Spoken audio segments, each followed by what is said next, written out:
Okay, so we are back, and our Oracle database instance in AWS RDS has been created.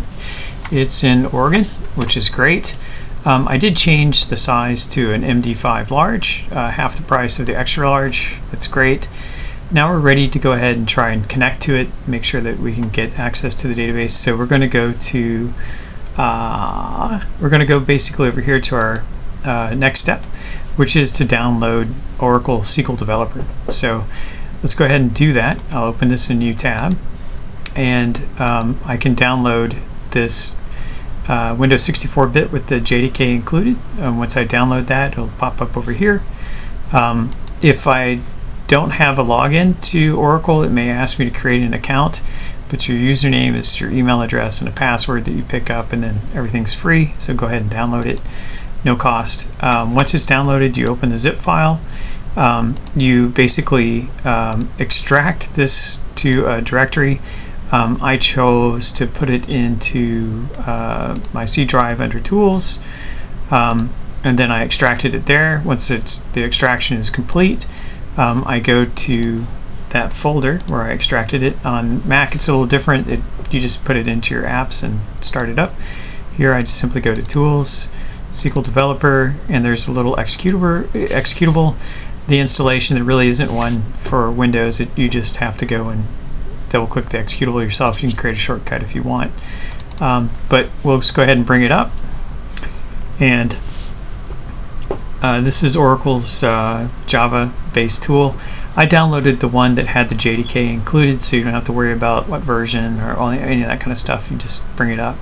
So now we have the Oracle connections, and I want to go to this little plus icon over here, and I want to define a new database connection. And I'll give it a name. We could call it Britain's Demo, or Congo, or whatever you want to call it. Username is admin, and the password is the password that we created when we created our little account over there. Now I need to get the host name and the service name, and this isn't really documented very well, but the service name is defaulted to ORCL. You need to get the host name over here from your RDS management console. We go into Congo, and we can see there's the connectivity information. So I go over here, and then I go back over here, and I paste this in. Now I'm going to go ahead and paste this now. We did open some of the security rules to allow the ports to be open. Well, what do you know? That worked. So it did actually work. We've got that in. One of the things I did, and I'm not sure if this is part of the first time through, it didn't work for me, so let's go back to the RDS management console. If we take a look at security rules, I actually created an inbound rule with the 000, and the way I did that, I actually had to go into the default that was created. It did not have things set up the way that I wanted to. I actually had to go in and edit the default security group and find the inbound rules. I had to edit this inbound rule, and I deleted it. I deleted the default one, and then I came back with my own custom one. So I did an add rule, custom TCP, protocol TCP, port range 1521, source anywhere IPv4, and then 0.0.0, right? And then I created this, and this is the one that I created with the inbound rule. Before I did that, it would not allow me to connect. So it did connect now. After I created this rule, I saved those rules, and then you're able to connect with this information. So I'm going to go ahead and say connect. When I do so, it adds the little Britain's Demo up here, and so I'm ready for the next part of the lab to actually go forward and start installation. So I'm going to go ahead and go with that. Go right here, and this is the blog that we're basically going to be using, and there's one with a sample customer order schema, and we can click through there, and then he's updated it. So we'll take a look at the updates that he put out there. There's a sample schema where he's got customer order items, products, customer order shipments, customers, stores, etc., inventory. A nice little order entry type of database. It's a slight database. It's only got a few tables, a few joins. Pretty simple for Oracle, but at least it's got some data that we can play with. So let's go and take a look at the schema that we have and all that kind of stuff. We don't have any real tables or anything. So what I'm going to do is I can create it as admin, or I can create a user. So I can create user written identified by my pass 1, 2, 3, 4, something like that. And then I can create a new connection and come in there. And then I have to, if you're going to do this as a separate user, you've got to grant connect and resource. And I'm old school, so this may not be what you have to do anymore, but I like to do it.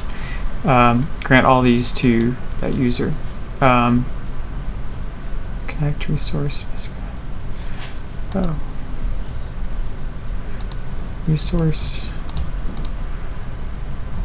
Connect resource. DBA to written.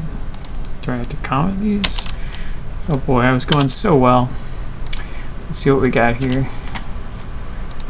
No. Oh, comma. Did I misspell resource?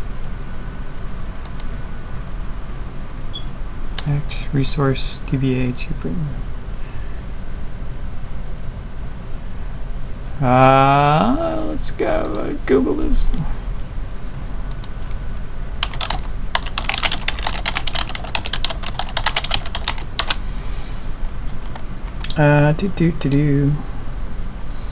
Create user. Grant roles. Oh, I got to do it. Here we go.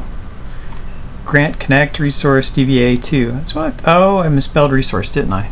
Ugh. Boy, what a pain. Alright, so let's go back. Sorry, it's going to add a little bit of time, but Alright, let's do this. Grant connects resource DBA. I spelled it right. To Britain.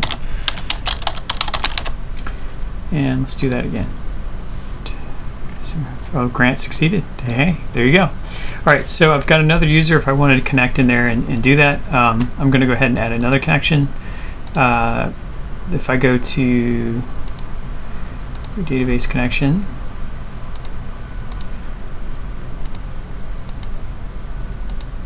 well, where's the little GUI? Where is it? Where'd it go? Where's my GUI? There we go. Alright, so let's see if I happen to have this still in my... Nope, don't. Alright, so back over here, yeah, I'm just going to show you all the mistakes as I go along because you'll probably hit them too. Let's go back into this little guy.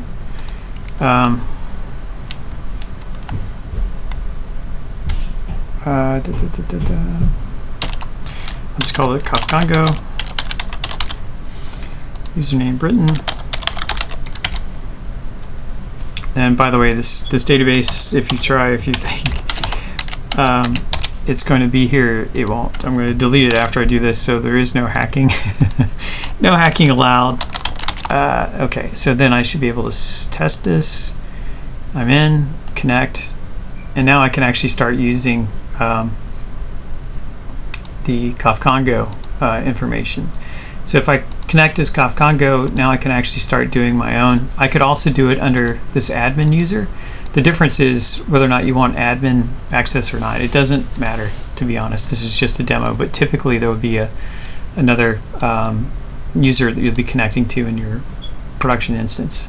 But this is just a demo, so best practices, whatever, we'll go ahead and try and follow.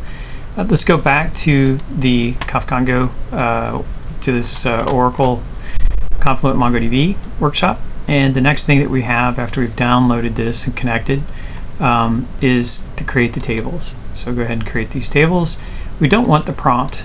We don't want any begin or end statements, so I'm just going to go ahead and cut and paste these tables, and then I guess it doesn't matter with the prompt. So we'll go ahead and put that into SQL Developer. This is the Congo worksheet, and we're off to the races. Now I'm going to click this little button here. This runs that script, and so it's created all the indexes and tables. If I go in here to the tables, I can now see them. Obviously there is no data, but I can actually see the types that are there. So now the rest of the workshop is basically creating the views, loading data into those tables. Same thing that we did here, we'll do with the rest. I'm going to go back over here, go back to the workshop, and we can actually go through and see what's next. Be creating the views, same procedure. For these, if you take a look, there's going to be, like if I go here, just assume that we created the views. There's a set, define, off, prompt, inserting, begin. We don't need that. We just need the insert statements. So you can just go down, grab all of the little customers that are here, and without the end statement, go back into our little SQL Developer,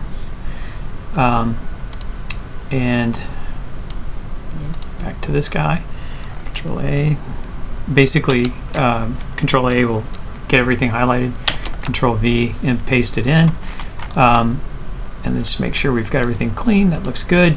And then we do this insert. So it's basically inserting all this data so we can actually go and see that they're in the tables. The one thing that I will mention here is that this is important. You have to do a commit statement at the end of this, or the data will not be inserted to the database. I don't think this one, basically I've had it time out before and it doesn't actually show up. So we go in here and I say commit. Now all the data will be there, so if I log out, log back in, I haven't lost all the customer data. So I do that for customers, inventory, order items, products, etc. Then we create some views on top of that. That'll be important. So I'll let you go ahead back to this, and we'll pick up after you've created the basic SQL statements. They're all here. And then we will create this view. So I'll pick up after this, and we'll actually take a look.